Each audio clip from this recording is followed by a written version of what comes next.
T'est-il déjà arrivé d'avoir l'impression que Dieu ne te parle pas? Ou même, parfois, tu avais une facilité à entendre la voix de Dieu ou tu entendais la voix de Dieu et maintenant c'est comme si c'est plus la même chose. Tu n'arrives pas à entendre la voix de Dieu. Il y a comme quelque chose qui n'est plus comme c'était avant. Et si c'est le cas, je crois que cette vidéo, elle est faite pour toi. Salut tout le monde, je me présente, je suis Christelle Sony et bienvenue sur ma chaîne YouTube. Comme le titre l'indique, dans cette vidéo, nous allons parler de pourquoi est-ce que je n'arrive pas à entendre la voix de Dieu. Et j'aimerais déjà te dire, ce n'est pas une liste exhaustive, ça ne veut pas dire qu'il n'y a que ces raisons-là, mais ce sont des raisons que j'avais à cœur de partager aujourd'hui avec toi, de quelles sont les causes qui font que nous n'arrivons pas à entendre la voix de Dieu. Alors, dans la première des choses, j'avais constaté que c'était les idées reçues. Les idées reçues, on en a tous, parfois même sans même nous en rendre compte. Et une des premières idées qui font qu'on n'arrive pas à entendre la voix de Dieu, c'est de penser au fait que Dieu ne parle qu'à une certaine catégorie de personnes. Que Dieu ne parle qu'aux pasteurs ou aux prophètes. Et parfois même, tu as un ami à qui ou une personne proche de toi que tu vois vraiment, non, Dieu lui parle direct. Et cette idée reçue-là de penser que Dieu ne parle qu'à une certaine catégorie de personnes est une des choses qui nous empêche d'entendre Dieu. Dans le livre de Joël, le chapitre 2, le verset 28 nous dit ceci. « Après cela, je répandrai mon esprit sur toute chair, vos fils et vos filles prophétiseront, vos vieillards auront des songes et vos jeunes gens auront des visions. » Ici, on voit que Dieu parle à toute la génération, que ce soit du plus jeune au plus vieux, Dieu parle à tout le monde. Et ça, c'était une prophétie qui se trouve dans l'Ancien Testament. Le livre de Joël est dans l'Ancien Testament.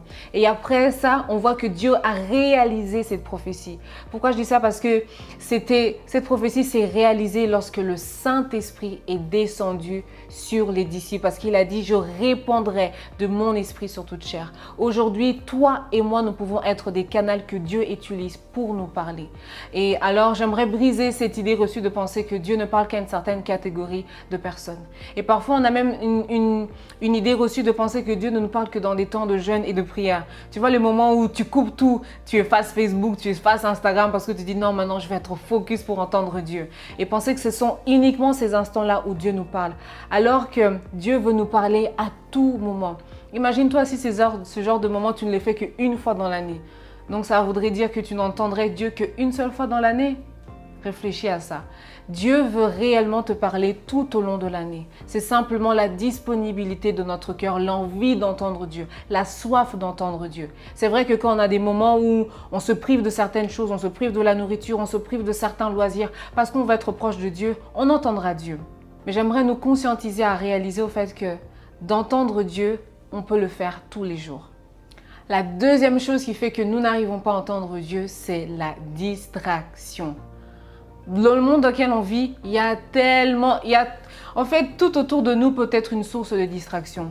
Il y a des choses qui nous distraient, le travail, les factures, les problèmes, les réseaux sociaux. Le monde autour de nous peut être une source de distraction. C'est sûr qu'on ne va pas vivre dans une case ou dans une boîte où il n'y a plus que nous. Non, on est dans un monde où on vit en interaction avec les autres. Mais la distraction, elle est disponible et à tout moment pour tout le monde. Mais la distraction nous empêche d'entendre la voix de Dieu. Job 33, 14 nous dit ceci. Dieu parle cependant... Dieu parle cependant, tantôt d'une manière, tantôt d'une autre, et l'on n'y prend pas garde. Au fait, ce passage parle justement du fait que Dieu nous parle d'une manière ou d'une autre, mais c'est nous qui ne prenons pas garde. C'est nous qui sommes distraits. C'est nous qui ne sommes pas à l'écoute de ce que Dieu veut nous dire. Et j'aimerais te rassurer, la distraction, c'est toi qui peux la gérer. Tu peux décider aujourd'hui de ne plus te laisser distraire par beaucoup de choses autour de toi. D'arriver à avoir des moments où tu es calme pendant la journée. D'avoir des moments où tu te recentres. Si ta journée est tellement remplie, choisis un créneau, choisis un moment dans la journée où tu coupes tout ce qui est autour de toi, toutes les distractions et décide de le faire régulièrement. Tu verras que Dieu se révélera à toi. Troisième chose, c'est la désobéissance. Et la désobéissance, c'est quelque chose que, je dois dire, c'est une chose pour laquelle j'essayais de vraiment faire un effort. Parce qu'au fait, moi je pensais que quand tu obéis à Dieu, mais tu obéis à Dieu en partie, c'est l'obéissance. Mais au fait, quand tu décides d'obéir à Dieu en partie sans totalement obéir à tout ce qu'il t'a dit, ça revient à la désobéissance.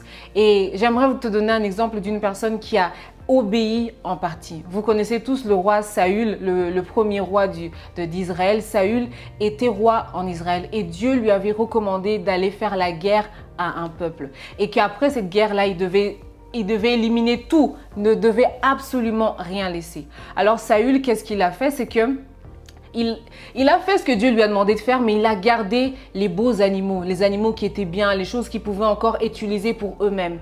Et quand Samuel vient trouver Saül et dire « Mais pourquoi tu as fait ça? Tu as désobéi au Seigneur. » Saül, qu'est-ce qu'il dit? Il dit « Je l'ai fait parce que j'avais peur de ce que mes soldats allaient dire. » Il l'a fait pour aussi faire plaisir aussi à ses soldats. Et parfois, c'est ça. Quand on veut obéir à Dieu, mais en même temps, on est tiraillé entre j'ai pas envie que les gens me voient comme ça, mais Dieu m'a demandé de faire ça. Et finalement, on décide d'obéir à Dieu, mais en voulant le faire à notre manière. Ça revient à la désobéissance. Et dans 1 Samuel 15, le verset 22 à 23, c'est un passage qu'on entend vraiment beaucoup, mais ce passage vient de cet épisode-là, qui dit ceci.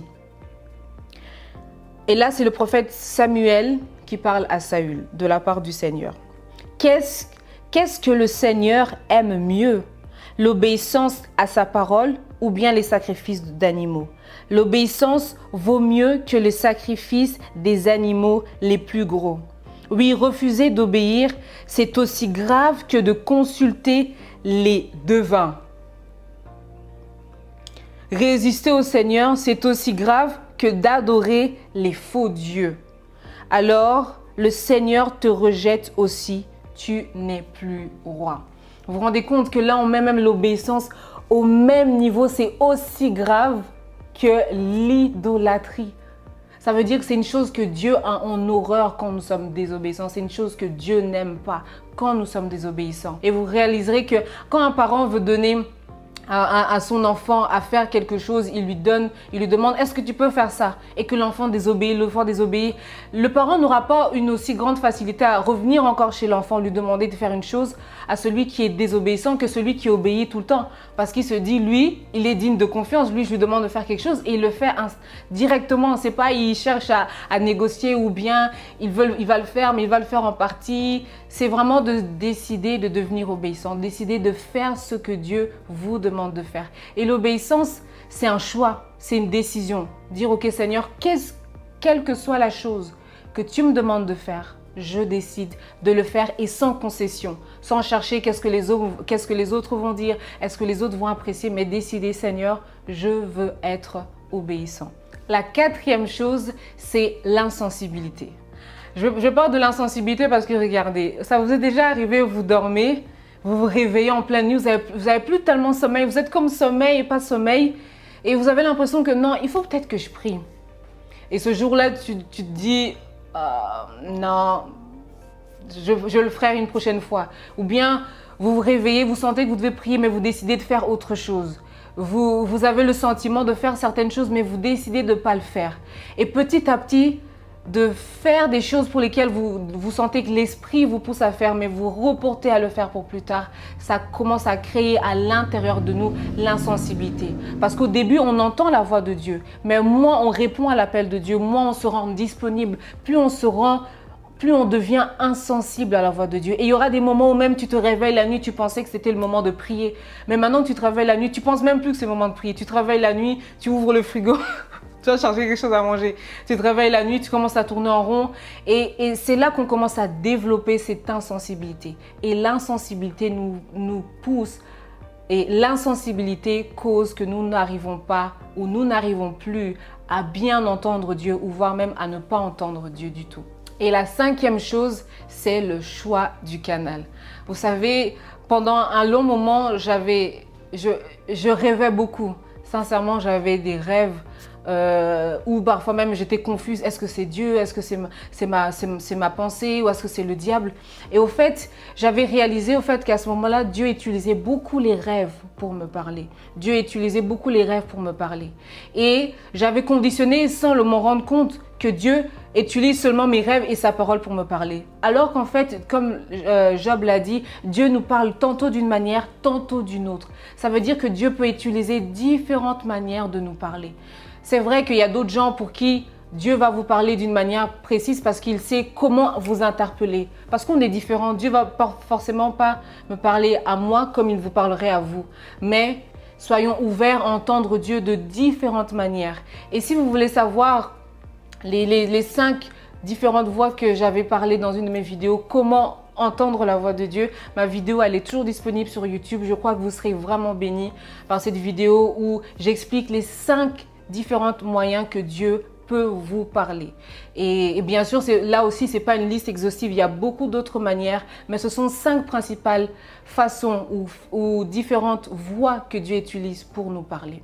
Et peut-être que toi qui suis cette vidéo, il y a certains points sur lesquels tu t'es senti interpellé, tu dis « Ah, j'ai l'impression que j'ai développé de l'insensibilité à entendre Dieu. » Ou bien, c'est vrai que j'avais aussi défini 1 ou 2 canaux par lesquels Dieu me parle et j'avais un peu délaissé les autres, ne me focalisant que sur cela. Ou bien, tu as l'impression que tu as du mal à obéir à Dieu, tu veux toujours chercher un peu à plaire aux autres. Ou bien, tu essaies d'obéir à Dieu à ta manière, là où ça te convient le plus.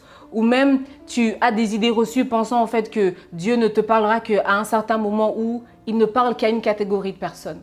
Si c'est ton cas, j'aimerais qu'au travers de cette vidéo, que Dieu puisse te dire en ce moment qu'il veut te parler, qu'il veut parler à ton cœur, qu'il veut parler à ton âme. Et peut-être tu te dis, Seigneur, j'ai vraiment envie de t'entendre me parler. J'ai vraiment envie d'être disposé à t'entendre. Je veux effacer, je veux enlever tout ce qui est autour de moi, tout ce qui est de ces choses qui empêchent que je puisse entendre Dieu. Vous avez déjà remarqué que quand vous avez un écouteur qui est sale, le son que vous entendez n'est plus aussi bien. Il y a quelques jours, mon mari a fait le grand nettoyage de ses écouteurs. Il avait pris une brosse, il a mis de l'eau, il avait pris Allez, c'était vraiment le grand ménage, quoi. Et parce qu'en fait, il a remarqué que le son qui sortait de ses écouteurs n'était plus aussi bon qu'au premier jour. Au premier jour, il a acheté ses écouteurs. Et après avoir fait ça, qu'il a mis ses écouteurs, il a mis la musique. Et moi, je lui parlais là-bas. Et je lui dis, tu m'entends ou pas? Et il me dit, j'entends rien. Et il enlève l'écouteur. Il a dit, mes écouteurs sont revenus comme c'était avant.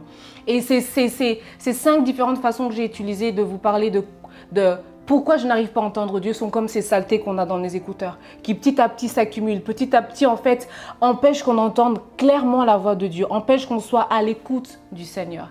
Et aujourd'hui, décide de faire ce décrassage-là, de prendre tes écouteurs, ça veut dire de prendre ta personne et de décider d'enlever ces choses-là qui t'empêchent d'entendre la voix du Seigneur. Alors j'aimerais prier avec toi et dire au Seigneur que Seigneur, ouvre les yeux de notre cœur. Seigneur, permets-nous d'entendre lorsque tu nous parles.